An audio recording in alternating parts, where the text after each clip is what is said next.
అనిపిస్తూ ఉంటుందా ఏంటి మేము తమిళ లేకపోతే తెలుగా? తమిళ ఏంటి తెలుగు ఏంటి డార్లింగ్? ఇక్కడ తెలుగు వాళ్ళే ఉంటారు. బయట వచ్చినప్పటికి మమ్మల్ని అందరినీ సెపరేట్ గా చూసినప్పుడు యానమా అంటే యానమా ఫ్లాష్ మ్యాన్ అక్కడ ఒక సెలబ్రిటీ స్టేటస్ యానంలో ఉండే వాళ్ళకి. ఒక మినీ గోవా ఇవన్నీ తీసుకొచ్చారంటే ఒకే ఒక వ్యక్తి కారణం. యానంలో పెట్రోల్ తక్కువగా ఉంటుందని, వైన్ అదంతా బాగుంటుందని. మీరు పెట్రోల్ అని ముందు అన్నారు, యానం అంటే ముందుగా గుర్తుకొచ్చే జనాలందరికి కూడా వైన్స్. ఏమనుకున్నాను, బయట వాళ్ళు వచ్చి ఇక్కడ మనం ఎక్స్ప్లోర్ చేస్తున్నారు కదా, మన యానాన్ని మనమే ఎందుకు చూపించకూడదు. పులుసు అనేది ఒక సామాన్య వ్యక్తి తినే రోజులు కాదు. ఇప్పుడు పుస్తకాలు అమ్ముకోనైనా బొలుస్తేనాలరా అంటారంట పెద్దలు. నేను 5th క్లాస్లో ఉండగా డాడీ చనిపోయారు. మా అమ్మగారు ఫిష్ మార్కెట్లో చేపలు అమ్మేవారు. మా మదరు 2020లో అంటే కోవిడ్ టైం కరెక్ట్గా. చెల్లికి తర్వాత నేనే మ్యారేజ్ చేసాం. దానికి కూడా చాలా ఫేస్ చేసాం. అమ్మగారు ఎప్పుడైతే చనిపోయిన ఒక 20 days నిజంగా తర్వాత నా దగ్గర ₹1 లేదు. సో మీ ఫేవరెట్ హీరో ఎవరు? నాని అండ్ రవితేజ. చిన్నప్పుడు రవితేజ, తర్వాత నాని.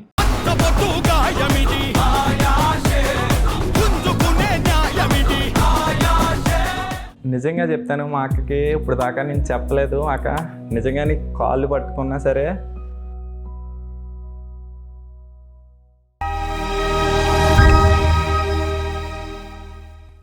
హాయ్ హలో నమస్తే, welcome to Anu media. This show sponsored by Bingo furnitures and interiors, satellite city, పుణ్యక్షేత్రం రోడ్, రాజమండ్రి. బ్యూటీ పార్ట్నర్ హివాగా బ్యూటీ క్లినిక్ ఇన్ సెలూర్. ఇవాళ నాతో పాటు ఒక స్పెషల్ గెస్ట్ ఉన్నారు. యానం అంటే ఎవరికి ఇష్టం ఉండదు చెప్పండి. మరి అలాంటి యానం నుంచి యానం డైరీస్ అనే ఒక పేజ్ స్టార్ట్ చేసి మనల్ని అందరినీ ఎంటర్టైన్ చేస్తూ, యానం స్పెషల్స్ ఏంటి మనకు తెలిసినవి కొన్ని అయితే చాలా వీడియోస్ చేస్తూ మనల్ని చాలా చాలా మెస్మరైజ్ చేస్తూ ఎంటర్టైన్ చేస్తున్న వ్యక్తి మనతో పాటున్నారు. తను ఎవరో కాదు, వెంకట్ మల్లాడి. మరి వెంకట్ మల్లాడిని అడిగి పోరడని విషయాలు అడిగి తెలుసుకుందామా? నమస్తే అండి. నమస్తే మేడం. ఎలా ఉన్నారు వెంకట్ గారు? చాలా బాగున్నాను. నేను తెలుసుకోవాలనుకుంటా ఉంటా, యానం వెళ్ళాలి అని చాలామంది అనుకుంటూ ఉంటారు కదా. యానం వెళ్దాము, అక్కడ డిఫరెంట్గా ఉంటుందంట, ఒక మినీ గోవాలా ఉంటుంది అని చెప్తే వింటూ ఉంటాం, ఎప్పుడు రాలేదు. ఇప్పుడు యానం కుర్రాన్ని ఇంటర్వ్యూ చేస్తున్నామంటే కొంచెం చాలా ఎక్స్పెక్టేషన్స్ ఉంటాయి కదా. మరి చెప్పండి, యానం విశేషాలు ఏంటి? ఇదేంటో ఉండేదేమో తెలుగు పీపుల్, కానీ దానికి ఏమో పాండిచ్చేరి, అది సెంట్రల్ గవర్నమెంట్ దాంట్లో ఉంటూ ఉంటుంది. అసలు ఏంటి యానం చరిత్ర చెప్పండి నాకు అసలు ఫస్ట్. యానం చరిత్ర అంటే మేడం, ఇది దగ్గర దగ్గర 1723లో ఫ్రెంచ్ వాళ్ళు నీళ్ళమంది వ్యాపారం కోసం అనేసి ఇక్కడికి వచ్చారు. అక్కడ స్టార్ట్ అయింది ఇది. అక్కడ నుంచి ఇంకా యానం ఫ్రెంచ్ వాళ్ళ ఆధీనంలో ఉండి, అంటే బ్రిటిష్ వర్గాలు జరిగినప్పుడు ఫ్రెంచ్ వారి పరిపాలనలోనే ఉండి, ఇంకా వాళ్ళు వెళ్ళిపోయినా సరే ఇది యానం అన్నది ఒక కేంద్రపాలిత ప్రాంతంగా, ఒక యూటీగా ఉండాలి, అంటే ఇటు ఆంధ్రాలోనే కలకుండా ఇంక సెపరేట్ ఉండాలి అనేసి ఇంకా వాటిల్లో అలా ఉండిపోయింది. కంప్లీట్ యానం అంతా తెలుగే మాట్లాడతారు. కంప్లీట్ యానం అంతా తెలుగే మాట్లాడతాం. అండ్ అలాగే తమిళ్ కూడా మాట్లాడతారు కొంతమంది. ఇప్పుడు మినిస్టర్స్ కానీ ఎమ్మెల్యేస్ వీళ్ళందరూ కూడా తెలుగు వాళ్ళే కదా? తెలుగే మేడం. ఓకే, ఇక్కడ తెలుగు వాళ్ళే ఉంటారు. తమిళ్ కొందరు మాట్లాడతారా? తమిళ్ మాట్లాడతారు. అంటే తమిళ్ వచ్చా? లేదు మేడం, నాకు తమిళ్ అర్థం అవుతుంది. అంటే ఒకవేళ మీ స్టడీ పర్పస్ కి ఎవరైనా హైయర్ స్టడీస్ చదవాలన్నా ఎవరైనా ఇంకా పాండిచ్చేరి వెళ్ళాలి. 900 ఇంకా వాడికి వెళ్ళి అక్కడే చదువుకుని రావాలి. కాబట్టి ఆ విధంగా మాకు తమిళ వాళ్ళు వచ్చు. అంటే ఒక టీచర్స్ కానీ లెక్చరర్స్ అలాగే ఆఫీసర్స్ ఎవరైనా ఉన్నా వాళ్ళు ఇక్కడ తమిళ వాళ్ళు ఇక్కడికే వస్తారు, పోస్టింగ్లు ఏమన్నా వేసినా కూడా. ఓకే, ఇప్పుడు మీకు సర్టిఫికెట్ ఎలా వస్తుంది? తెలుగు సర్టిఫికెట్ వస్తుందా? మామూలుగా పాండిచ్చేరి యూనివర్సిటీదే వస్తూ ఉంటుంది. ఓకే, అనిపిస్తూ ఉంటుందా ఏంటి మేము తమిళ లేకపోతే తెలుగు? బయట వచ్చినప్పటికి మమ్మల్ని అందరినీ సెపరేట్ గా చూసినప్పుడు యానమా అంటే యానమా అని చూస్తూ ఉంటారు కదా. చిన్న డిఫరెంట్ అంటే యానం ఇంత చిన్న ఊరు అయినా సరే ఒక దేశంలో యానం ఉండేప్పటికి ఇంత ఇంపాక్ట్ ఉందా అన్నది తీసుకొచ్చింది. చాలా బాగుంది. ఎందుకంటే అది ఒక 30 years లో ఒక వ్యక్తి కాదు, ఒక సెలబ్రిటీ స్టేటస్ యానంలో ఉండే వాళ్ళకి.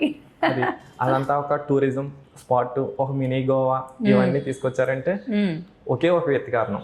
ఎందుకంటే 96 ఆ తుఫాన్ ఎప్పుడైతే వచ్చిందో అప్పుడు దాకా యానం ఉన్న డెవలప్ అంతా జీరో. సో 1996 నుంచి ఇప్పుడు 2026 వరకు ఉన్న యానం అది జనాలు చూసింది. అంటే మినీ గోవా ఇది కానీ అక్కడికి వెళ్తే టూరిజం ఇవన్నీ కూడా డెవలప్ చేసింది one and only Malladi Krishnarao garu. అతను హయాంలోనే ఇవన్నీ జరిగినాయి. సో దానివల్ల కూడా యానానికి ఒక మంచి స్పాట్ గా టూరిజం స్పాట్ ఇలా ఒక మంచి పేరు వచ్చింది. చాలా నేను విన్నాను యానంలో పెట్రోల్ తక్కువగా ఉంటుందని అండ్ అలాగే వైన్ అదంతా బాగుంటుందని. సో కొంచెం వాటి గురించి చెప్పరా నాకు? మీకు యానం అంటే గుర్తుకొచ్చేది అందరికీ మీరు పెట్రోల్ అని ముందన్నారు కానీ రివర్స్ లో చెప్పారు. అంటే వైన్ అది వైన్ షాప్ లేదు రివర్స్ లో అన్నారు కానీ యానం అంటే ముందుగా గుర్తుకొచ్చేది జనాలందరికి కూడా వైన్స్. అంటే అక్కడికి ఇక్కడికి చాలా వ్యత్యాసం ఉంటుంది, చాలా డిఫరెంట్ ఉంటుంది. అంటే చుట్టుపక్కల ఉన్న వాళ్ళు వీళ్ళ అనుకుంటారు అంటే యానం వెళ్తే మందు ఇంకా చిల్ అవ్వచ్చు అనేసి. అంటే రెండు విధాలుగా ఆలోచిస్తారు. యానం వస్తే ఒకటి బండిలో ఫుల్ ట్యాంక్, రెండు మనలో ఫుల్ ట్యాంక్, రెండు కూడా లెవెల్ అయిపోతాయి. మందు పెట్రోల్తో పాటు యానంలో సీ ఫుడ్ చాలా బాగుంటది. ఎందుకని అంటే సముద్రానికి ఇటు గోదావరి సంగమం మంది యానం లాస్ట్ లో. ఎప్పుడైతే ఇక్కడ దీంట్లో గోదావరి వెళ్ళి సముద్రంలో కలిసే వాటర్ ఏదైతే ఉంది స్వీట్ వాటర్ సాల్ట్ వాటర్ రెండు మిక్స్ అవుతాయి. సో ఇక్కడ వాటర్ అనేది కొంచెం డిఫరెంట్ ఉంటుంది. దీనివల్ల చేప టేస్ట్ అనేది కూడా కొంచెం మారుతుంది. అందుకే మీకు పులస టేస్ట్ అయినా సరే సముద్రంలో ఉన్నంతసేపు ఎల్సనే అంటారు. అవును, గోదావరికి వచ్చినప్పటికి పులస. ఎందుకంటే స్వీట్ వాటర్ మిక్స్ అయ్యి అది కొన్నాళ్ళు దీంట్లో ఉంటది కాబట్టి దీనివల్ల టేస్ట్ అనేది మారుతుంది కాబట్టి చెప్తారు. రెండు దొరుకుతాయి. దొరుకుతాయి. ఇప్పుడు వస్తున్నాయి ఆల్రెడీ ఎల్సా కేజీ 2,500 రూపాయలు. ఇంకా అంటే మనకి మామూలు గోదావరి వచ్చింది, అది కొంతమందికి తెలియదు పులస ఎల్సా అనేది. అదే ఇదిగా అమ్మేస్తూ ఉంటారు. ఎల్సనే 2,500. సో పులస అయితే మీరు కాస్ట్ లో డిఫరెన్స్ తెలుస్తుంది. ఇప్పుడు లాస్ట్ ఇయర్ ఫస్ట్ పులస వచ్చి 26,000 రూపాయలకి వెళ్ళింది ఫస్ట్ కొంట. దాని తర్వాత 36,000 దాకా కూడా వెళ్ళింది ఒక పులస. సో మీకైతే ఈజీగా దొరికేస్తుంది. ఈజీగా ఏం దొరకవు మేడం. ఈజీగా దొరికితే అంత కాస్ట్ కిందకి వెళ్తాయి. అవును, మీకు అంతే ఉంటది కాస్ట్. అందరికి అంతే ఉంటది. ఎందుకంటే ఇది అంతా ఒక పులస అనేది ఒక సామాన్య వ్యక్తి తినే రోజులు కాదు. ఇప్పుడు పుస్తకాలు అమ్ముకోనైనా పులుసు తినాలరా అంటారంట పెద్దలు. అది మేడం పెళ్ళి అయితే బాగుంది మేడం పుస్తకాలు అమ్ముకుందాం రావలేదు కదా అందుకని వెళ్ళలేకపోతున్నారు జనాలు. తినకుండా ఉంటుంటారా? నేను తిన్నాం మేడం, లాస్ట్ ఇయర్ తిన్నాను. ఏది తిన్నాం అంటే జనం చెప్తున్నాను మామూలుగా ఇలా పులుసు తినాలి అని అంటాం. కంపల్సరీ ఇదే సీజన్ కాబట్టి అసలు యాక్చువల్లీ ఇదే టైంలో వర్షాలు వచ్చేది కాబట్టి పడి అనమాట. సో అలా ముందుకెళ్తుంది. మరి యానంలో చదువుకున్నప్పుడు యానంలో పుట్టినప్పుడు చాలా మంది బయట ఫ్రెండ్స్ కూడా ఉంటుంటారు. స్పెషల్ గా ట్రీట్ చేస్తుంటారా మిమ్మల్ని? చాలా బాగా. అది యానం అని పిలుస్తారు. యానం అబ్బాయి అంతే. ఇంకా అదొక సౌండింగ్ చాలా బాగుంటుంది, స్పెషల్ స్టేటస్. ఇంకా అంతే అబ్బా యానం నుంచి వచ్చాడు ఓకే. అంటే నాకు కూడా ఏంటంటే ఇప్పుడు చాలా మంది ఉన్నారు. అంటే మనం ఇక్కడ నుంచి వేరే చోటుకి వెళ్ళినా సరే అంటే మనం వచ్చాం వెళ్ళిపోయాం ఆ గుంపులో పోయిందిగా కాదు, సంథింగ్ స్పెషల్ మనదంటే ఒక ఇంపాక్ట్ క్రియేట్ చెయ్యాలి. ఉన్నది ఒక్కడమే కానీ అయినా సరే మన సౌండ్ అక్కడ వినిపించాలి. అంటే ఉన్నారు అన్నది నాదొక్క పాయింట్. ఎలా అయినా సరే నేను కనిపించాలి, నేను ఉండాలి అనేది. మీకంటే ఒక రికగ్నైజేషన్ మీకు ఏర్పడాలి అనుకున్నాను. మరి యానం పేజ్ స్టార్ట్ చేద్దాము, యానంని ఎక్స్ప్లోర్ చేద్దాము అని ఎప్పుడు అనిపించింది మీకు? ఎప్పుడు అనిపించిందంటే యానంకు కొంతమంది కంటెంట్ క్రియేటర్స్ అంటే శ్రీకాంత్ అన్న అలాగే మామ బ్రో ఇలా కొంతమంది వచ్చారు స్టార్టింగ్ లో. అంటే వీళ్ళు వచ్చి చేస్తున్నారు అంటే నేను నా పేజ్ స్టార్ట్ చేసి 2021 5 years బ్యాక్ అప్పుడు స్టార్ట్ చేశాను. చేసినా సరే ఫస్ట్ కొంట నాకు భయం. ఎందుకంటే నేను ఫేస్ కనిపించకుండా నేను అందరూ కూడా యాక్సెప్ట్ చేస్తారా లేదా అందొక చిన్న భయంతో ఓన్లీ ఊరివి ఎక్స్ప్లోర్ చేసిన ఇది అని ఓన్లీ వీడియోస్ తీసి లొకేషన్స్ అవే పోస్ట్ చేశాను. దగ్గర 2.5 years 24లో అసలు అందరు కనిపిస్తున్నా నేను ఎందుకు కనిపించకూడదు. అలాగే నేను తీసి ఇచ్చిన వీడియోస్ అంటే నేను ఏం చేస్తాను చెప్పలేదు కదా. ఫస్ట్ ఆఫ్ ఆల్ నేను అంటే మినిస్టర్ గారు ఇప్పుడు ఏ మినిస్టర్ గారు మల్లాడి కృష్ణారావు గారు ఉన్నారో అతనికి నాకు పిచ్చి. ఒక మాటలో చెప్పాలంటే ఇప్పుడు మీ పేరు కూడా మల్లాడి వెంకట్ కదా, రిలేటివ్స్ మీరు? లేదు మేడం, అవునా? సార్ అంటే పిచ్చి. అంటే ఎలా అంటే ఇంకేమన్నా చెయ్యాలి అంటే సార్ ఒకే ఒక కారణం. అంటే నాకు చెప్పాలంటే నాకు మదరు ఫాదర్ ఇద్దరు లేరు. ఏమైందండి? ఫాదర్ అయితే నాకు 2004లోనే చనిపోయారు. అంటే జాంటిస్ జాండీస్. అంటే దాని తర్వాత ఆయుర్వేదం మందు తీసుకున్న తర్వాత ఆయిల్ ఫుడ్ తీసుకోకూడదు అన్నారు. సమ్ ఆయిల్ ఫుడ్ 4 తిన్న తర్వాత అది రిఫ్లెక్ట్ అయ్యి సో అప్పుడు నేను 5th క్లాస్. చిన్న ఏజ్. నేను 5th క్లాస్లో ఉండగా నాన్నగారు చనిపోయారు. దాని తర్వాత మదరే మొత్తం చూసుకున్నది. అంటే ఏ రోజు నాడు ఎప్పుడు ఎక్కడికి లోటు లేకుండా అలా చూసుకుంటూ వచ్చారు. మదర్కి ఏమైంది? మదర్ 2020లో అల్సర్ అయితే రావడం జరిగింది. సో దానివల్ల బ్లడ్ సెల్స్ అనేవి పడిపోయి మదర్ 2020లో అంటే కోవిడ్ టైం కరెక్ట్గా Jan 14 పండగ. ఓకే, అదే మూమెంట్లో కోవిడ్ వస్తూ ఉంది అప్పుడే. ఇంకా ఆ టైంలో అలా మదర్. మరి మీకు సిబ్లింగ్స్ లేరా? అక్క చెల్లి ఏం చేస్తుంటారు వాళ్ళు? ఇద్దరికి. అక్క కూడా ఇంటికాడే మిషన్ స్టిచ్చింగ్ చేస్తారు. అంటే అక్క డైవర్స్డ్, అంటే ఇచ్చిన రిలేటివ్స్కి ఇచ్చి, చెల్లికి తర్వాత నేనే మ్యారేజ్ చేసాం. దానికి కూడా చాలా ఫేస్ చేసాం. ఎక్కడైతే చెల్లికి మ్యారేజ్ చేస్తున్న టైంలో కొంతమంది ఉంటారు కదా రిలేటివ్స్, అంటే ఎక్కడైతే మేము వాళ్ళని డబ్బులు అడుగుతామేమో అని వాళ్ళే మమ్మల్ని వచ్చి కొంచెం అమౌంట్ ఏమన్నా ఉంటే వన్ డే మేము దీనికి ఎట్టి దానికి ఇచ్చేస్తాం, అంటే వాళ్ళ దగ్గరికి అప్రోచ్ అవుతామేమో అని. అంటే పేరెంట్స్ లేరు, వాళ్ళే రివర్స్ అప్రోచ్ అయ్యారు. ఒక నెలలో ఎట్టుకుండే అని అంటే ఆవిడకి అనుకున్నాం. నిజంగా అనకూడదు కానీ ఏ హెల్ప్ చేసిన వాళ్ళు మా అన్నయ్య ఉన్నారు, పెళ్ళికి ఇంత అమౌంట్ అని ఇచ్చి చేశారు. మేము అది ఇచ్చేసాం, అసలే అక్కర్లేదు. అమ్మగారు దయ వల్ల ఇది వల్ల నాకు తెలీదు ఈ రోజుకి కూడా ఏది లేకుండా ఉన్నది. కానీ అమ్మగారు ఎప్పుడైతే చనిపోయిన ఒక 20 days నిజంగా తర్వాత నా దగ్గర ఒక్క రూపాయి లేదు, నా జబిలో లేదు. అంటే ఎంతలా అంటే ఒక రోజు నాడు సాయంత్రం చనిపోయిన తర్వాత నిజంగా ఆకలేస్తుంది చాలా. ఎప్పుడు వెళ్ళినా ఎక్కడికి వెళ్ళినా తినాలి, కానీ అలాంటిది వ్యాలెట్లో కానీ నా ఫోన్లో కానీ ఒక్క రూపాయి లేదు. చూసుకుంటే ఏం తినకుండా చూసా బండి వంకాలు చూసి ఇంటికి వెళ్ళిపోయాను. ఇంకా నాకు ఆ ప్లేస్ అది అలాగే గుర్తుంది. మరి అక్కకి చెల్లికి చెప్పారా? నేను ఎవ్వరికి చెప్పలేదు, ఇంకా అలాగే గుర్తుంది నాకు. కానీ అంత అలా ఉండి ఈ రోజు నాడు ఇప్పుడు కూడా హెల్ప్ చేస్తాను మేడం. నిజంగా అది కూడా చేస్తాను, నా వంతు నేను చేస్తాను. ఈ రోజుకి కూడా నా దాంట్లో బ్యాలెన్స్ ఎంత ఉండాలి, ఒకరి దగ్గరికి వెళ్ళకూడదు. మా అమ్మ చెప్పిన మాటలే నాకు. ఏ రోజు ఎవరింటికి మనం వెళ్ళకూడదు, ఒకరు చేయి చాపకూడదు. ఇంకా ఓడు ఒకరి దగ్గర నేర్చుకున్నాను, ఎప్పుడు ఇలాగే మనం చెయ్యి ఉండాలి, ఇలా ఉండకూడదు అనేసి. ఎవరు ఒక గొప్ప వ్యక్తి, నేను ఉండే వ్యక్తి మల్లాడి కృష్ణారావు గారు అని చెప్పారు, ఎప్పుడు ఇలాగే ఉండాలి, ఇలా ఉండకూడదని. సో ఆ విధంగానే చుట్టాలని వెళ్ళండి, ఎవరింటికి వెళ్ళినా సరే, ఏ రోజు నాడు పొద్దున్న వెళ్ళినా సాయంత్రం వెళ్ళినా ఎక్కడ కూడా భోంచేయను.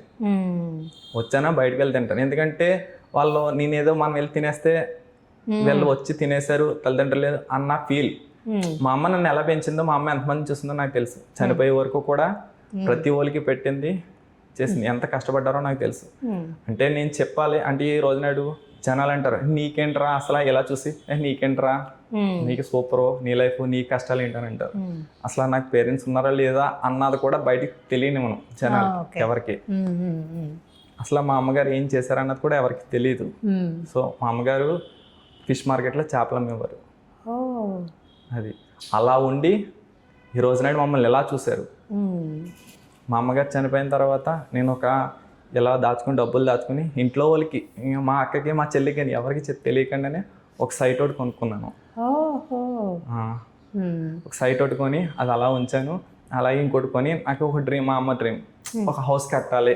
అంటే ఇది మా నాన్నగారు ఇచ్చింది, నాకు కాదు, నాకంటూ ఒక డ్రీమ్, హౌస్ ఒకటి కట్టాలి, ఇవన్నీ చెయ్యాలనేసి అదొక డ్రీమ్ అనమాట. డ్రీమ్ ఉండిపోయింది. జనరల్గా అక్క అంటే అమ్మలాగా, రెండో అమ్మ అంటారు కదా, ఎలా చూసుకుంటారు? నిజంగా చెప్తాను, మా అక్కకి ఇప్పుడు దాకా నేను చెప్పలేదు. అక్క నిజంగా నీ కాళ్ళు పట్టుకున్నా సరే నేనైతే అది ఎంతైనా తక్కువనే చెప్తాను. నిజంగానే అంత అలా చూసుకుంటుంది. ఎందుకంటే ఫేస్ చేస్తారు, బయట అంటారు కదా అసలు ఏం చేయడం మీ తమ్ముడు బయట తిరుగుతాడు ఏంటి అంటే, రిలేటివ్స్ కానీ వెళ్ళ కానీ బయట చుట్టుపక్కల వాళ్ళు ఏం చేస్తాడో మా అక్కకి నాకు మాత్రమే తెలుసు. అలా తిరుగుతాడు ఏంటి, ఎక్కడి నుంచి వస్తాయి అనేసి. కానీ అన్నిటికీ మాత్రం మా అక్క ప్రతి దానికి సపోర్ట్గా ఉండి ఏం కావాలి, నీకు ఏం పెట్టాలి, ఏం వండాలి, ఏ రోజు నాడు నిజంగా ఒక్కటి కూడా లోటు చేయలేదు.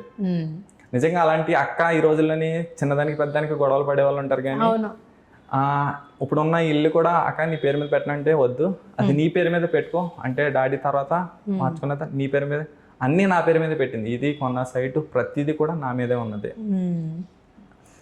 చెల్లి ఓకేనా అండి? చెల్లి కూడా, చెల్లికి మ్యారేజ్ అయింది, చేశాను. పాప ఒక మేనకోళ్ళు, చాలా బాగున్నది. వాళ్ళు హ్యాపీగానే ఉంటారు, బావ వీళ్ళందరూ. అది కూడా చాలా బాగుంది. అండ్ ఇప్పుడు ఆయన దగ్గర మరి ఎలా వెళ్ళారు మీరు అప్రోచ్ అయ్యారు కృష్ణారావు గారికి? సార్కి 2000 చెప్పా. చిన్నప్పటి నుంచి కూడా ఇష్టం. ఇంటి పక్కనే మాకు దగ్గరే. అంతలా ఉండి సార్ తోటి ఎప్పుడు చూసి ఒక అంటే ఒకరిని చూసి పెరుగుతూ ఉండుంటే వాళ్ళకిలా ఉండాలి అంటే సినిమా హీరో అది ఇది అని అంటారు. కానీ నాకు అతనే దేవుడు, సినిమా హీరో, ప్రతిదీ ఒక అన్న, ఒక అడ్వర్టైజర్, ఇంక ప్రతిదీ ఎవ్రీథింగ్ తనే. వాళ్ళలోనే చూసుకుంటాను. అంటే ఎంతలా అంటే హార్డ్ వర్క్. సార్కి ఇప్పుడు 63 years. ఎర్లీ మార్నింగ్ 3 o'clock లేస్తారు, నైట్ 2 గంటలకు పడుకుంటారు, 1 గంట ఆ టైంలో పడుకుంటారు. మినిమం మ్యాక్సిమం ఒక్కోసారి 3 hours పడుకుంటారేమో, అంతే. వెరీ హార్డ్ వర్క్ చాలా. మీరు ఎలా అప్రోచ్ అయ్యారు మరి?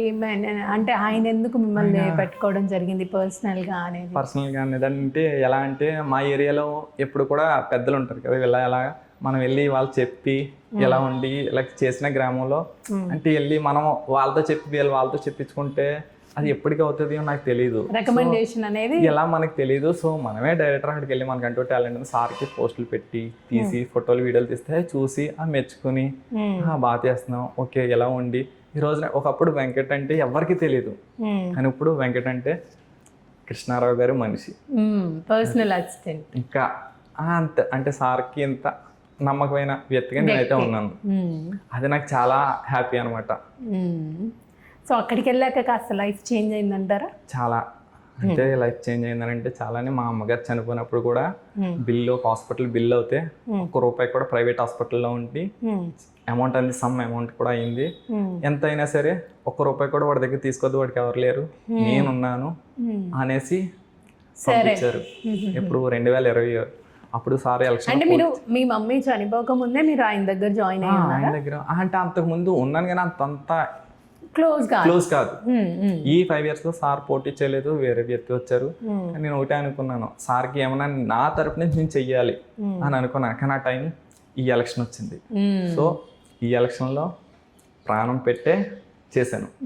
నేను నమ్మిన వ్యక్తికి ఎలా అయినా సీట్లో కూర్చోబెట్టాలి, నేను చూడాలి అలా అని అనుకున్నాను. సో దాంట్లో ఫుల్ఫిల్ అయిపోయింది. చాలా బిగ్ డ్రీమ్ అది. అప్పుడు హ్యాపీ ఫీల్ అయ్యారా సార్ కూడా? సారే హ్యాపీ ఫీల్ అయ్యారు. సార్ తర్వాత నగ్గిన తర్వాత నన్ను ఎలా చూసుకుని నాకు తెలుసు, అది ఇంకా బయట వాళ్ళకి తెలియదు. మీ కళ్ళలోనే తెలుస్తుంది, ఆయనకి మామూలుగా కాదు. అలా చాలా స్ట్రగుల్స్. సో నిజంగానే ఒక్కటి కాదు, నేను స్టార్ట్ చేయగానే నేను ఎమోషనల్ పర్సన్నే, కానీ చాలా కంట్రోల్ కూడా, చాలా కంట్రోల్ చేసుకుంటాను నా ఎమోషన్స్ని. నేను చెప్పట్లేదు కానీ నాకు చాలా బాధ అనిపించింది. వామ్మో ఇన్ని ఫేస్ చేశారా అంటే, అమ్మాయి ఫేస్ చేస్తే ఏడ్ చేసి ఇచ్చేయచ్చు, కానీ అబ్బాయిలు ఏడవలేరు, లోపలనే కృంగిపోతూ ఉంటారు.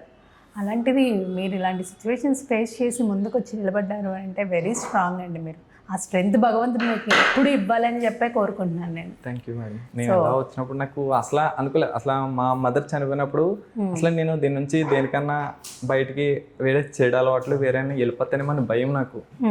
అలా వెళ్ళకుండా ఉండడానికి నాకు క్రికెట్, అప్పటి వరకు క్రికెట్ రాదు, క్రికెట్ అడాప్ట్ చేసుకున్నాను ఒక బౌలర్గా. దాని తర్వాత మా డిస్ట్రిక్ట్ టీంలు దాంట్లోనే వాళ్ళు తీసుకోవడం, మా దాంట్లో ఆడడం, పెద్ద టీంలు. ఓ మై గాడ్, మీలో మంచి క్రికెటర్ కూడా ఉన్నారు అయితే. నేను ఒక బౌలర్. ఆ హైట్కి దానికి అది బాగుంటుందని అంటే దానికి చాలా హ్యాపీ. మరి దీన్ని ఇంకా హైకి వెళ్ళాలనుకుంటున్నారా? మరి అంతలా ట్రై చేయట్లేదా? ఏజ్ లేదు, అయిపోయింది. అయిపోయింది మేడం. నేను ఆడిన ఫస్ట్ మ్యాచ్ లోనే నాకు అవార్డు వచ్చింది, man of the match. First match లోనే 4 wickets. సూపర్. నేను అలా స్టోరీ అలా చూసుకుంటూ ఉంటాను. నేను డెబ్యూ చేసిన ఫస్ట్ మ్యాచ్ లోనే man of the match, 4 wickets. చాలా హ్యాపీగా ఉంటుంది. కానీ ఇంకా మనం నేషనల్స్లో లేకపోతే మన ఇండియాకి ఆడాలని చాలా మంది కోరిక ఉంటుంది. నాకు చాలు మేడం. నేను అనుకున్నాను అసలు క్రికెట్ ఆడితే చాలు అనుకున్నాను, ఎందుకంటే నేను స్కూల్ లెవెల్లో కూడా పెట్టుకోలేదు మేడం క్రికెట్ లో. అలాంటి వాళ్ళకి ఒకసారి రెడ్ బాల్ పట్టుకోవాలని చాలా మంది డ్రీమ్. అలాంటిది నేను రెడ్ బాల్ పట్టుకున్నాను, మ్యాన్ ఆఫ్ ది మ్యాచ్. చాలు, ఆ మూమెంట్ ఎంజాయ్ చేస్తాను. చాలా నాకు అక్కడ తోటి. ఎందుకంటే మనిషి అన్నది ఆశాజీవి, ఎంత తినా సరే కోరికలు తరగదు. సో నాకు అది లేదు. అసలు యాక్చువల్లీ రేపు అన్న రోజు ఏం జరుగుతుందో అది నేను పట్టించుకోను ఫస్ట్. ఈ రోజు నాది, ఈ క్షణం నాది, ఈ రోజు అంతే. రేపు కోసం నేను ఆలోచించను, పరిగెట్టను. మా అక్క ఒక మాట చెప్పింది, పరిగెట్టి పాలు తాగే పళ్ళు నుంచి నీళ్ళు తాగడం. ఇదే మా అక్క దగ్గర నేను విన్నాను. మా అక్కకి చెప్పారు ఎవరు తెలీదు, మా అక్క నాకు ఆ మాట చెప్పింది, నేను అది పాటించారు. ఎస్. మరి మీరే అన్నారు యానం అంటే అందరికీ వైన్స్, పెట్రోల్ గుర్తొస్తుంది, సీ ఫుడ్ కూడా ఉంది అని. అండ్ అది కాకుండా యానంలో ఈ ప్లేస్ని ఖచ్చితంగా విజిట్ చేయాలనే ప్లేస్ ఏంటి? యానంలో వచ్చినప్పటికి అందరూ కూడా యానం వస్తే ఇదేనా ఉంటుంది అని అనుకుంటా ఉంటారు.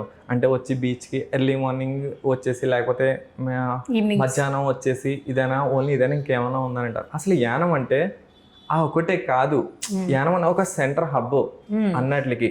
ఇటు ద్రాక్షారామం, ఎర్లీ మార్నింగ్ మీరు ద్రాక్షారామం రండి, యానం ప్లానింగ్ పెట్టుకుంటే అక్కడ నుండి ఒక లగేజ్ అక్కడ పెట్టుకున్నా ద్రాక్షారామం వచ్చి టెంపుల్ విజిట్ చేయాలి.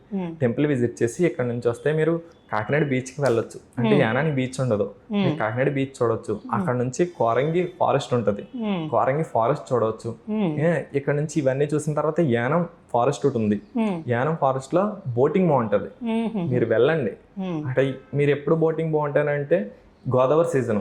ఈ గోదావరి వచ్చినప్పుడు కూడా అక్కడ బోటింగ్ చేస్తారు. ఇంకా లైక్ మీకు కేరళ ఫీల్ వస్తుంది. అక్కడికి వాటర్ ఎక్కువ ఉండి మన చెక్కల వంతెన మీద ఐలాండ్ లాగా ఉంటుందా, మినీ ఐలాండ్ అలాగే ఉంటది. చెక్కల వంతెన ఉంటది కింద. గోదావరి వచ్చిన టైంలో కిందంతా వాటర్ ఫ్లోటింగ్ ఉంటది.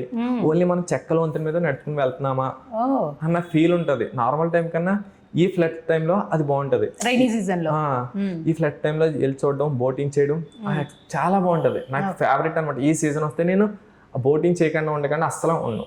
నా ఫేవరెట్ ప్లేస్ అది. అందరూ బీచ్ అని అనుకుంటారు. యానం వస్తే ఐకాన్, శివలింగం, అలాగే జీసస్ స్టాట్యూ, బ్రెజిల్ టైప్ ఇవి. మరి ఈ యానం గురించి ఇలా పేజ్ స్టార్ట్ చేసి మీరు కంటెంట్ క్రియేషన్ స్టార్ట్ చేసిన తర్వాత ఎలా అనిపించింది మీకు? ఒక ప్రౌడ్ మూమెంట్ ఏదో ఒకటి ఉండే ఉంటుంది కదా, అలాంటి ప్రౌడ్ మూమెంట్ ఏంటి? పేజ్ స్టార్ట్ చేసిన తర్వాత అంటే నేను అసలు పేజే స్టార్ట్ చేస్తానని అనుకోలేదు. అసలు first of all first video పెట్టినప్పుడు ఒక వాయిస్ ఓవర్ ఇచ్చాను. వేస్తే అంటే ఐ మీన్ యానంలో ఉన్న చీలపట్టు చింతకాయ వేసుకుని వండుకుంటే చాలా బాగుంటది. అది మీ సైడ్ ఉంటుందో లేదో నాకు తెలియదు, మాకు తెలియదు. అక్కడ చేప ఉంటది, అంటే సేరమైన తర్వాత ఇది చాలా బాగుంటది. మాకు సీ ఫుడ్ తక్కువ, అందులోనూ ఈ టైప్ ఆఫ్ వంటలు అంటే తెలియదులేండి. చింతపట్టు, చీలపట్టు ఉంటది, చాలా బాగుంది. ఫిష్ పేర్లా? రొయ్యి టైప్ ఉంటది. ఇంకా రెసిపీ చెప్తున్నారు అనుకో. రెసిపీ అది చీలపట్టు అని ఉంటది, రొయ్యి టైప్ చిన్నదనమాట. ఇది చింతకాయతో కలిపి వండుతారు, చాలా బాగుంటది. సో అది పడుతుంటే దాంతో ఒక వీడియో తీసాను నేను. అది వాయిస్ తో ఇచ్చాను. ఫస్ట్ ఇచ్చినప్పుడు నాకు తెలియదు కదా, ఫస్ట్ ఆఫ్ ఆల్ స్టార్ట్ చేయలేదు. నేనేమనుకున్నాను, బయట వాళ్ళు వచ్చి ఇక్కడ మనం ఎక్స్ప్లోర్ చేస్తున్నారు కదా, మన నాన్నను మనమే ఎందుకు చూపించకూడదు అన్న థాట్ వచ్చింది. మనం చూపిస్తే బాగుంటది. ఎందుకంటే అన్నాను కదా, ఆపేసి అలా వెళ్ళినాం. అసలు ఇలా చూపించాలి, నేను కంటెంట్ వేరే వాళ్ళకి ఇస్తున్నాను, వాళ్ళు పెట్టుకుని యూట్యూబ్ అవి వాళ్ళు పెట్టుకుంటున్నారు, అది నేను చెప్తే నా దగ్గర సబ్జెక్ట్ ఉన్నప్పుడు నేను ఎందుకు చెప్పకూడదు అన్న రియలైజేషన్ వచ్చి నేను అప్పుడు చెప్పాను. కానీ ఫస్ట్ వాయిస్ ఇచ్చినప్పుడు చాలా స్పీడ్గా చెప్పాను, ఇదా వాయిస్ ఏంటి అలా ఉంది ఇదని అన్నారు. కానీ ఈ రోజు నాడు చాలా మందిని బీచ్కి వెళ్ళిన అక్కడికి వెళ్ళి మీ వాయిస్ చాలా బాగుంటుంది, చాలా బాగా చెప్తారు, క్లియర్గా ఎక్స్ప్లెయిన్ చేస్తారు అని అంటే నాకు చాలా ఆనందంగా ఉంటుంది. అండ్ నేను అది రెండు కంపేర్ చేసుకుంటాను. ఆ పర్సన్ నాకున్న తను కూడా నా ఫ్రెండే, అది నేను అలా మైండ్లో పెట్టుకుంటాను. చాలా సార్లు అంటూ ఉంటాను, అప్పుడు అన్నావు కదా ఇప్పుడు అనేసి. అప్పుడు నెగిటివ్గా కామెంట్ చేసావు, ఇప్పుడు చూడు నేను తీసుకున్నాను ఛాలెంజ్, నేను ఇవ్వాలి, బెస్ట్ ఇవ్వాలి అనేసి స్పోర్టివ్గా తీసుకున్నాను ప్రతిదీ. ఎందుకంటే రెండూ ఉంటాయి కదా, హైస్ అండ్ లోస్ కామన్ అండి, ప్రతి ఒక్కరి లైఫ్ లో ఉంటాయి, నెగిటివ్ రెండూ ఉంటాయి. సో మనం దాన్ని పక్కన పెట్టేస్తే యానంలో మనల్ని ఎంత ప్రేమిస్తున్నారో అంత ద్వేషించే వాళ్ళు కూడా ఉంటారు, ఈర్షించే వాళ్ళు ఉంటారు. అవును, ఎలా ఎదిగిపోయి కాంపిటీషన్ కదండి, ప్రతిదీ కాంపిటీషన్ ఉన్నారు. అది యానంలో ఆ సీ ఫుడ్ అది బాగుంటుంది చెప్పాలి అనుకుంటే నేను అది చెప్పాను ఆ రోజున. నిజంగా అది చాలా బాగా వెళ్ళింది. దాని తర్వాత ఇంకొకరు అప్రోచ్ అయ్యి మాది ఒక బిర్యానీ షాప్ చెయ్యాలి, ప్రమోషన్ అని అంటే నిజంగా నేను ఇప్పుడు దాకా చేయలేదంటే పర్లేదు చెయ్యి, అది నాకు తెలియదు. నా ఫ్రెండ్ ఇమ్రాన్ అని ఉన్నాడు, తను అప్పుడు నాకు ఆండ్రాయిడ్ మొబైల్స్ అంత మాత్రమే మామూలుగా ఉండేది, కానీ తనకి అల్ట్రా ఉన్నది. సో తన దాంట్లోనే వీడియోస్ తను సపోర్ట్ చేసేటప్పుడు వెళ్ళి చేద్దాం అది చేద్దాం అనేసి. తనకి నాకు చిన్న చిన్నప్పుడు గొడవలు మాట్లాడలేదు కానీ నాకు సపోర్ట్ చేసినప్పుడు మనం ఒప్పుకోవాలి. సో ఇమ్రాన్ చాలా థ్యాంక్స్. ఆ రోజు నాడు నిజంగా నాకు సపోర్ట్ దగ్గరుండి వచ్చేద్దాం అనేసి చెప్పినాడు తనే. ఇమ్రాన్ గారికి మరి ఇప్పుడు ఎందుకు మాట్లాడట్లేదు? అంటే చిన్న ఉంటాయి కదా ఫ్రెండ్షిప్ లో, అంటే ఉంటాం. అన్ని మర్చిపోవాలి ఇమ్రాన్ గారు. అందుకే చెప్తాను అనమాట, ఇక్కడ చెప్పాలి కాబట్టి. అవును, గొడవ ఎంత ఉన్నా సరే అంటే మనకి సపోర్ట్ చేసిన వాళ్ళని ఎప్పుడూ మర్చిపోకూడదు. నేను అదే ఇద్దరిని మర్చిపోకూడదండి లైఫ్ లో. మనల్ని మోసం చేసిన వాళ్ళని, హెల్ప్ చేసిన వాళ్ళని ఎప్పటికీ మర్చిపోవద్దండి. వాళ్ళు ఉన్నారు కానీ బయట చెప్పకూడదు, కానీ ఎందుకు వచ్చింది వాళ్ళని నేను అంటే మనం మోసం చేసిన వాళ్ళు బయట చెప్పి వాళ్ళని పెద్దలు చేయాలని నేను అనుకోను. ఎగ్జాక్ట్లీ, అది మనకున్న ఆ టైంని వాళ్ళ కోసం కేటాయించుకోవడం. వాళ్ళకి ఒకళ్ళ పేరు చెప్పి వాడిని హైప్ చేయడం నాకు నచ్చదు. అందుకే నా శత్రువుల పేర్లు గవర్నమెంట్ నేను బయటికి చెప్పను. ఎస్, అలానే ఉండాలి, కీపింగ్ సీక్రెట్, మనకి తెలిస్తే చాలు. అంతే.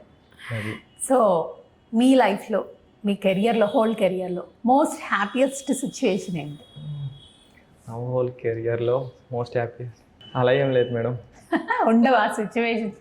మరి సార్ని కలవడం, లేకపోతే సార్కి వర్క్ చేయడం అలాంటివి ఏం లేవా? సార్ని నగ్గించుకున్నది అది ఇంక చెప్పక్కర్లేదు. అదే మనం చేసిన దానికి విజయాన్ని పొందాం, కానీ హ్యాపీ మూమెంట్ అన్నది లేదు. ఎందుకంటే అన్ని కోల్పోయి ఉన్నాం. నాకంత వీటితో పోల్చుకుంటే బ్యాలెన్స్ ఏది లేదు. ఓకే, మరి సాడ్ సిచ్యువేషన్? సాడ్ అంటే చిన్నప్పుడే మదర్ అండ్ ఫాదర్ని కోల్పోయాం. ఇంకా అసలు ఎలా మనం అసలు నాకు ఏం తెలియదు. ఎందుకంటే ఇద్దరు అమ్మాయిలు, అక్క ఎవరు సపోర్ట్ లేరు, వెళ్ళలేరు. అసలు ఏంటి, ఎలా ఎన్నిసార్లు పడుకోలేని నిద్రలు, అది నేను చూసాను, నాకు తెలుసు. కానీ ఈ రోజు నాడు హ్యాపీ ఉన్నాను. మా అక్క అంటే ఇలా మీరు పిలిచినా, ఒకవేళ ఎవరన్నా పిలిచి ఇలా వేసినా, అవి మా అక్క వాళ్ళు చూసినప్పుడు, చుట్టుపక్కల చూసి చెప్పినప్పుడు చాలా హ్యాపీ అనిపిస్తుంది. ఎందుకంటే ఒకప్పుడు నేను పలానా తాలూకా అని చెప్పుకునేవారు, నేను మా ఇంట్లో వాళ్ళు అండి, మేము వాళ్ళ తాలూకా అండి అనేసి సారావనే బయట అనండి. కానీ ఈ రోజు నాడు మీకంటూ ఒక ఐడెంటిటీ వచ్చి, ఈ రోజు నాడు నా పేరు చెప్తున్నారు. నేను ఎవరి పేరు అయితే నేను చెప్పుకునే వాళ్ళమో వాళ్ళ నేను వెంకట వాళ్ళ తాలూకా, వాళ్ళ చుట్టాలని,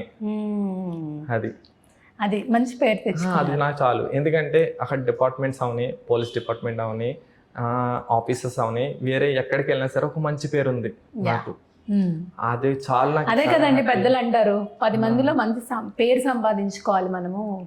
ఆస్తులు అవన్నీ ఒక సైడ్ అవి ఉండాలి, కానీ ఇది కూడా ఉండాలి. ఇది ఉంటేనే అప్పుడు లైఫ్ బాగుంటది.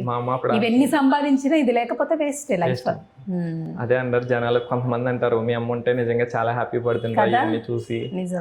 తను ఎంత అలా కష్టపడ్డాదో నా చూసి, ఎర్లీ మార్నింగ్ 4కి నేను కూడా మా అమ్మగారితో వెళ్ళి, అంటే ఇంకా కళ్ళ ముందు కదులుతూ చెప్పలేనిది ఒకటి ఉన్నది అంటే ఫిషింగ్. నేను 4th క్లాస్లో మా డాడీతో కలిపి నేను ఫిషింగ్కి వెళ్ళాను చిన్నప్పుడే.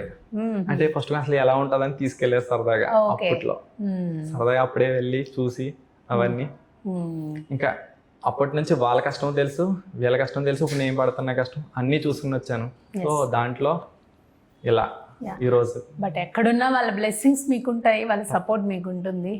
సో ఏంటంటే భగవంతుడు పడే వాళ్ళకే విసురుతూ ఉంటారంట వాళ్ళు. సో అది మనం మర్చిపోవాలి అంతే అండి. సో ఎలా అయితే మూవ్ అవ్వాలో అలా గో విత్ ద ఫ్లో అన్నట్టు. మరి మీలో హిడెన్ టాలెంట్ ఏంటి? నాలో హిడెన్ టాలెంట్ అంటే ఏం లేదు, మల్టీ టాలెంటెడ్ నేను. అంతేనా? అన్నీ చేయగలరు, అన్నీ A to Z. Dance, cricket. పాటలు తప్ప, పాటలు అంటే మనం పాడితే మేము పారిపోతారు మేడం. అయినా మేము పారిపోం, చాలా రెడీగా ఉంటాం. పాడండి. వద్దు మేడం, పాడాలి. ఇన్ని టాలెంట్స్ ఉన్నప్పుడు అనిపిస్తుంది కదా, ఇప్పుడు సార్ దగ్గర వర్క్ చేస్తున్నారు, అట్ ది సేమ్ టైం మీ పేస్ని మెయింటైన్ చేస్తున్నారు, ఇంకేదైనా బిజినెస్ చేద్దాం లేదంటే ఇంకేదైనా చేద్దాం అన్న ఆలోచన మీకు ఉండే ఉంటుంది కదా, అదేంటి? సార్తో ఉండగానే సార్ దగ్గర ఉన్నాను, ఇప్పుడు పర్లేదు ఇలాగా, దీంతో పాటు నేను ఇవి చేసుకుంటూ ఉన్నాను. నా బ్యాలెన్సింగ్ అంటే ఇలా ఓకే, కానీ నాకు ఒక డ్రీమ్ ఉంది. ఎందుకంటే ఎప్పుడు కూడా ఒక ఓనర్షిప్ దగ్గర ఉండకుండా, ఒక కంపెనీలో ఇది చేయకుండా ఓన్గా బిజినెస్ స్టార్ట్ చేయాలి. అది ఎప్పటికైనా చేస్తాను. ఒక 10 మందికైనా ఎంప్లాయ్మెంట్ ఇవ్వాలి. 10 మందికి కాకపోయినా అట్లీస్ట్ ఒక 2-3కైనా మనం ఇవ్వాలి. అంటే ఒకరితో మనం అనుకుంటున్నా ఒక బిజినెస్. ఎలాంటి బిజినెస్? అది ఎలా అన్నది నేను తెలీదు, అంటే ప్లాన్ చేయలేదు. ఎందుకంటే మనం ఒకటి అనుకున్నప్పటికీ అట్లాంటివి చాలా వచ్చేస్తుంది, నెంబర్ ఆఫ్ ఒకటి చాలా ఎక్కువ వచ్చినది అన్నప్పటికీ. సో ఒక మంచి బిజినెస్ ప్లాన్ చేసి ఎంత దీంతో ఇన్వెస్ట్ చేసి అమౌంట్ అని అనుకుంటున్నాను, అవి చెయ్యాలి అని అనేది ఒక ఆలోచన అయితే ఉంది. అది ఉంది మేడం. మరి మూవీస్లో యాక్ట్ చేయాలి అలాంటివి లేవు మేడం. అవేమీ లేవు. చిన్నప్పుడు షార్ట్ ఫిల్మ్లో యాక్ట్ చేశాను మేడం, చేసాం. చిన్నప్పుడు చిన్నప్పుడు అంటే ఐ మీన్ కాలేజ్ డేస్ అయిపోయిన తర్వాతే. ఇప్పుడు ఏంటో పెద్ద ముసలి వాళ్ళు అయిపోయినట్టు అలా మాట్లాడతారు. చిన్నప్పుడు అంటే ఏమో నాకు అలా అనిపిస్తుంది అండి కదా. అంటే చిన్నప్పుడు అంటే కాలేజ్ డేస్ తర్వాత చేసాం, ఇంకా వాటి మీద ఇంట్రెస్ట్ లేదు మేడం. వీటి మీదకి వచ్చిన తర్వాత ఇప్పుడు టైం అలా షెడ్యూల్, వెళ్ళాలి అని లేదు. ఇంట్లో ఇవి చూసుకున్నప్పటికి చాలా మంది అన్నారు అసలు జాబ్ ఇక్కడ ఎందుకు, బయటకు వెళ్ళిపోవచ్చు కదా అని. అంటే అక్క చెల్లి ఉన్నారు, వీళ్ళని వదిలేసి నేను బయటకు ఎలా వెళ్ళాలి, మరి సో వెళ్ళకూడదు, వీళ్ళకి ఎవరు చూస్తారు నేను లేకపోతే, అంతే కదా. అందుకని ఆ ఒక్క స్టెప్ తోటే నేను వేరే బయటకి ఎక్కడికి వెళ్ళకుండా ఇక్కడే కాన్స్టెంట్ గా ఉండి 10,000 వచ్చిన 20,000 వచ్చిన ఊర్లోనే చేసుకోవాలని అనుకున్నాను. కానీ ఈ రోజు దేవుడి దయ వల్ల చాలా హ్యాపీగా ఉన్నాను. భగవంతుడు ఉన్నాడండి మరి నిజంగా. మేము మంత్కి వచ్చినప్పటికి ఎలా అయితే 30-40 దాకా చిట్టీలు ఇవన్నీ కట్టి అలా రన్ చేసుకుంటూ అలా ఎవరి మీద డిపెండ్ అవ్వకుండా మాకు మేము ఫుడ్. మీరు బాగా ఫుడ్ తింటాను మేడం. బాగా తింటారు, వండుతారా? వండుతాను మేడం. వండుతారా? బిర్యానీ. ఓహో, బిర్యానీ లవర్స్ అయితే అందరూ biryani lovers. Favourite food biryani చాలా ఇష్టం. మామూలుగా కాదు, సీ ఫుడ్ బిర్యానీయా లేకపోతే మామూలు చికెన్ మటన్ బిర్యానీయా? మిక్స్డ్ బిర్యానీ చాలా ఇష్టం మేడం. మిక్స్డ్ బిర్యానీ ఇష్టం. కుక్ చేస్తాను. దానికన్నా కర్డ్ రైస్ అంటే పిచ్చి మేడం. కర్డ్ రైస్ అది లేకుండా కంప్లీట్ అవ్వదు. చాలా మంది ఉంటారు కర్డ్ అంటే అస్సలు ఇష్టం లేని వాళ్ళు ఉంటారు, అసలు కర్డ్ లేకుండా ఉండలేం అనే వాళ్ళు ఉంటారు. మా ఇంట్లోనే ఉన్నారు ఇద్దరు. మా అక్కకి ఫుల్ కర్డ్ అంటే ఇష్టం, మా అక్క కూతురికి అసలు కర్డ్ని చూస్తేనే చిరాకు. సో మీరు కూడా కర్డ్ రైస్ లవర్ అనమాట. అవును మేడం. దీంతో పాటు ఇంకోటి కూడా చెప్పాలి, నాకు సర్వీస్ చేయడం, హెల్ప్ చేయడం కూడా నాకు చాలా ఇష్టం. నాకున్న దాంట్లోనే ఎదుటి వాళ్ళకి సహాయం చేయాలి అని అనుకున్నాను. దీంట్లో అప్ అండ్ డౌన్స్ నేను చాలా చూశాను ఇచ్చిన వాటిలో. అంటే నేను 50K అండ్ 30K వీటికి చేసినప్పుడు ఓల్డేజంలో ముసలి వాళ్ళకి దుప్పట్లు, ఫ్రూట్స్ ఇవి పంచిపెట్టడం, అలాగే కొంత సోషల్ సర్వీస్ కూడా చేస్తూ ఉంటారు. చేశాను ఒకరికి. అలాగే వేరే చోట కాలిపోతే ఒక పాక లాంటివి మా పక్క విలేజ్లోనే కాలిపోతే వాళ్ళకి దగ్గరగా ఫర్నిచర్ కొన్నాం. వాళ్ళ ఇంట్లో ఏమైతే ఉన్నాయో ఒక ఇల్లు కట్టించలేదు తప్ప 2 lakhs సంబంధించినవి వాళ్ళకి అమౌంట్ 1 lakh పైన ఇచ్చి వాళ్ళకి ఇంట్లో కావాల్సిన మంచం, బీరువా, ఫ్రిడ్జ్, మిక్సీ, పరుపు, ఇవన్నీ డ్రెస్సింగ్ టేబుల్. వాళ్ళ ముగ్గురు ఆడపిల్లలు. అంటే ముగ్గురు ఆడపిల్లలు ఉన్నారు. వాళ్ళకి ఎవరికన్నా అమౌంట్ ఇస్తే వాళ్ళు ఏమన్నా మిస్యూజ్ చేస్తారేమో వాళ్ళ ఫాదరు అనేసి ఒక దాంతో వీళ్ళకి అన్ని వస్తువులు అమౌంట్. అంటే నాదొక్కదే కాదు మేడం, నేను చెప్తే ఇచ్చిన వాళ్ళు నమ్మకం మీద ఉన్నారు. వాళ్ళందరికీ థ్యాంక్స్ నిజంగా. ఒక్కొక్కరు 50,000, ఒకరు 20,000, 10,000. నా ఫ్రెండ్స్లో అయితే 10,000, 1,000, 2,000 ఇలా కొట్టిన వాళ్ళు ఉన్నారు అమౌంట్ అడిగిన. అది అలాగే పునర్విక పాప కోసం దగ్గర 80 నుంచి ఒక 4 lakhs పైనే కలెక్ట్ చేసి పట్టుకెళ్ళి, ఒకవేళ ఇక్కడ ఉన్న ఎవరికన్నా ఇస్తే మళ్ళీ నన్ను ఏమన్నా అనుకుంటారేమో అని అనుకుని డైరెక్ట్ గా అదే అమౌంట్ మళ్ళీ పట్టుకుని వెళ్ళి ఇచ్చి అక్కడ వీడియో కూడా పెట్టి ఇలా చూపించి డే బై డే అన్ని చేసాం.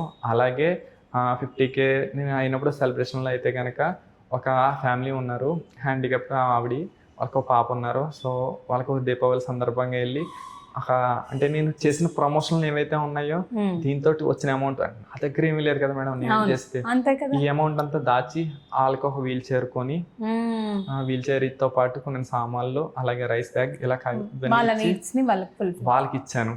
అది నా 50K అయినప్పుడు నేను అలా చేశాను. సెలబ్రేషన్ ఇలా పార్టీలు పబ్లు అలా కాకుండా చక్కగా ఒక ఫ్యామిలీకి యూజ్ అయ్యేలాగా అన్ని సప్లై. పబ్లు పార్టీలు వెళ్ళడానికి నాకు యానంలో ఉన్న అలవాటు లేవు మేడం. అవునా? Okay, super. దాని జోలికి వెళ్ళను మేడం అసలు. సో నిజమే కదండి మీరు ఆలోచించింది. ఈ సెలబ్రేషన్ ఆ రోజుతో అయిపోతుంది, మనం అన్ని ఖర్చు పెట్టేస్తాం. బట్ ఒకళ్ళకి హెల్ప్ చేస్తే వాళ్ళు లైఫ్ లాంగ్ గుర్తుపెట్టుకుంటారు, వాళ్ళకి నీడ్స్ తీరుతాయి. సో చాలామంది ఆలోచించాల్సిన విషయం. ఉండొచ్చు, ఉండకూడదు అనట్లేదు, వాళ్ళకి ఎక్కువ ఉంటే సెలబ్రేట్ చేసుకోవచ్చు. బట్ ఇలాంటి వాళ్ళకి హెల్ప్ అయితే ఎప్పుడు వాళ్ళ బ్లెస్సింగ్స్, ఆ దేవుడి అనుగ్రహం మన మీద ఉంటూ ఉంటుంది. సోషల్ సర్వీస్ అనేది ఖచ్చితంగా ఇనిషియేటివ్గా తీసుకోవాలి ఇంకా రాబోయే తరాలు. ఎందుకంటే మేడం బయట మన శత్రువులు ఎక్కువ, ఆ బ్లెస్సింగ్స్లే మనం కాపాడుతూ ఉంటాయి.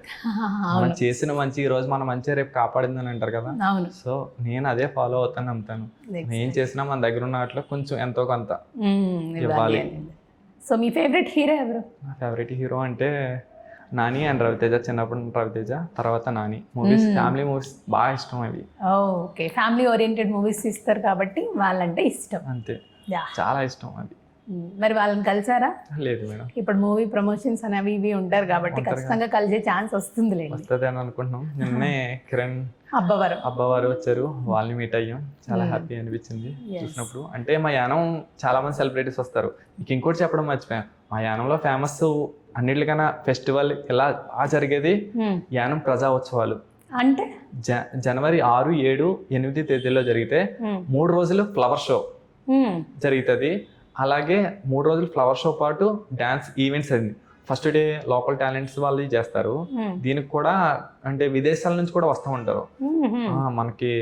లైక్ ఎక్కడంటే విదేశాల నుంచి పేరు గుర్తు రావట్లేదు, ఆస్ట్రేలియా నుంచి డాన్సర్లు వీళ్ళు బయట నుంచి వచ్చి వీళ్ళు పర్ఫార్మెన్స్ చేస్తారు. సెకండ్ డే మనకి లోకల్ టాలెంటెడ్ అంటే మన దేశంలో ఉన్న ఎవరైతే ఉన్నారు కర్ణాటక ఇలా ఫ్యాషన్ షో మొత్తం అన్ని అంటే ఏ యాక్టివిటీస్ ఇలా జరుగుతాయా అనేసి చుట్టుపక్కల ఎక్కడా లేని విధంగా యానంలో ఇప్పుడు దగ్గరగా 20 years అబౌవ్ నుంచే ఇవన్నీ జరుగుతున్నాయి. ఇలా జరగడం నేను అస్సలు ఎప్పుడు చూడలేదు అనమాట. అంత ఫేమస్, జనం లక్షల్లో వస్తారు. ఆ స్టేడియం అస్సలు ఖాళీ ఉండదు. మీరు ఈసారి మీరు యానం అంటే మేమున్నాం, అది గుర్తుపెట్టుకోండి మేడం. ఎందుకంటే యానానికి ఇవన్నీ స్టార్ట్ చేసింది మల్లాడి కృష్ణారావు గారే. ప్రజా ఉత్సవాలు కానీ ఫ్లవర్ షో కానీ. ఎందుకంటే మనకి సంక్రాంతి ఎలా ఉందో జనవరి అంటే ఇవి 14, 13, 14 జరిగితే, కానీ ఇంకా సంక్రాంతి ముందుగా వచ్చిన వాళ్ళకి సంక్రాంతి ముందుగా వాతావరణం తీసుకురావాలంటే యానం. దాన్ని ముందుగానే తీసుకొచ్చి జనవరి 6, 7, 8 లాస్ట్ టైం 4 days చేశారు. ఈసారి 5 days చేయడానికి యానంలో చాలా ఉన్నాయండి తెలుసుకోవాల్సినవి, చూడాల్సినవి. చాలా బాగుంటది. ఎన్ని డేస్ ఒకవేళ ట్రిప్స్ వేస్తే ఎవరైనా ఒక 10 days లేదు మేడం, అలా లేదు. అంటే యానం అంటే మీరు ఇక్కడ ఉండి పక్కవన్నీ సర్వే చేసుకోవచ్చు. అంటే ఇలాంటి ఈవెంట్స్ టైంలో వస్తే చాలా యానం అవుతుంది. అంటే 3 days జరుగుతాయి కాబట్టి రోజుకో ప్రోగ్రామ్ డిఫరెంట్ గా జరుగుతాయి. చాలా బాగుంటది. ఎవ్రీ ఇయర్ సెలబ్రేట్ చేస్తారు, ప్రతి ఇయర్. అసలు మీరు డిసప్పాయింట్ అవ్వరు. అసలు వచ్చిన ఒకటే అనుకుంటారు మీరు పాడతారు. ఎందుకంటే లోపలికి వచ్చిన దగ్గరికి వెళ్ళలేకపోతున్నాను ఏంటని అంత క్రౌడ్ ఉంటారు. చుట్టుపక్కల అన్నట్లకి యానం అంటే అంతలా ఉంటది. చాలా బాగా చేస్తారు. జనవరి 6, 7, 8 తేదీలు అస్సలు మిస్ కాకూడదు. సంక్రాంతి అంతా ఒకే చోట తీసుకొచ్చేస్తారు యానానికి. అంత బాగా చేస్తారు. ఎక్కువ మంది వస్తారు కదా, క్రౌడ్ చాలా మంది వస్తారు. జబర్దస్త్ ఆర్టిస్టులు వస్తారు, సినిమా యాక్టర్లు వస్తారు, గీత మాధురి గారు వీళ్ళందరూ వస్తారు, సినిమా యాక్టర్స్. అన్ని పర్ఫార్మెన్సెస్ ఉంటాయి కాబట్టి ప్రతి ఒక్కరు యానంలో ఉంటారు ఫెస్టివల్ కి ముందు. అది మాకు సీ ఫుడ్ కానీ ఏది కానీ ప్రతిది అన్ని దొరుకుతాయేమో. నిజంగా తక్కువలో అంటే అనకూడదు. అంటే పెట్రోల్ తక్కువ రేట్ ఏమో ఊరంతా తిరగడానికి, మామూలు తాగడానికి. ఎంత ఉంటుందండి ఇప్పుడు పెట్రోల్? ఎంత అట్లా మీకు ఇక్కడికి ఉన్న దానికి కాబట్టి 14 రూపాయలు డిఫరెంట్ ఉంది ఇవాళ. ఎవ్రీడే చేంజ్ అవుతుంది అప్పుడప్పుడు, అంటే పైసలు ఇలా. ఇవాళ అయితే 13 పాయింట్. ఫుల్ ట్యాంక్ చేసుకొని వచ్చారా? మీ ఫుల్ ట్యాంక్ అనే ఏం కాదు, మేము కార్లో వచ్చాం కాబట్టి సరిపోయింది. అదేలేండి. సో అక్కడ చుట్టుపక్కల వాళ్ళు కూడా వస్తూ ఉంటారా? వస్తారు మేడం. ఫుల్ ట్యాంక్ చేయించుకొని వస్తారు. లిమిట్ ఉంటుంది కదా? రెండాటిలోకి వస్తారు మేడం, చెప్పాను కదా మేడం. మరి లిమిట్ ఉండదా? లిమిట్ లేదు మేడం, అన్లిమిటెడ్. ఎవరైనా తీసుకొచ్చుకోవచ్చు. అంతే. ఒకటి బండిలోకి, 2 మనుషులకి. 2 కాదు, కానీ డ్రైవింగ్ చేసేటప్పుడు జాగ్రత్త. అందుకే వెనకాల మనిషిని పెట్టుకుని రావాలి మేడం. సో నిజంగా చాలా విషయాలు షేర్ చేసుకున్నారు మీరు. నేను అనుకున్నాను యానం అంటే ఇప్పుడు మీరు చెప్తున్నంతసేపు విజువల్స్ నా మైండ్లో తిరుగుతూ ఉన్నాయి. ఓహో, సెలబ్రేషన్ ఇలా ఉంటుందా, యానం ఇలా ఉంటుందా అని చెప్పి అంత చక్కగా ఎక్స్ప్లెయిన్ చేశారు. సో ఎప్పుడు మీరు ఇలానే హ్యాపీగా ఉండాలి. అవన్నీ ఒక పార్ట్, సాడ్ అనేది ఒక పార్ట్, అది అయిపోయింది. ఇప్పటి నుంచి అన్నీ సక్సెస్ఫుల్గా జర్నీ మేము ముందుకు వెళ్ళాలని చెప్పి మనస్ఫూర్తిగా కోరుకుంటున్నాను. చాలా దూరం నుంచి వచ్చి వాల్యుబుల్ టైం మాకు ఇచ్చి ఇంటర్వ్యూ ఇచ్చినందుకు thank you so much. And me dreams అన్నీ ఫుల్ఫిల్ అవ్వాలి అని కోరుకుంటూ all the very best. And త్వరలోనే పెళ్లి చేసుకోవాలి, ఆ పెళ్లికి మేము రావాలి. తప్పకుండా madam. Thank you so much Venkat గారు, ఆల్ ది బెస్ట్. సో చూసారు కదా వెంకట్ గారు యానం గురించి అండ్ ఆయన పడిన స్ట్రగుల్స్ గురించి ఇలాంటివి బోల్డ్ అనే విషయాలు మనతో షేర్ చేసుకున్నారు. మరిన్ని ఇంటర్వ్యూస్తో మళ్ళీ మేము ముందుకు వస్తాను. Until then keep watching. This is Anusha signing up. Bye. Anchor dress కట్టేసి కళామందిర్ ఫ్రమ్ రాజమండ్రి.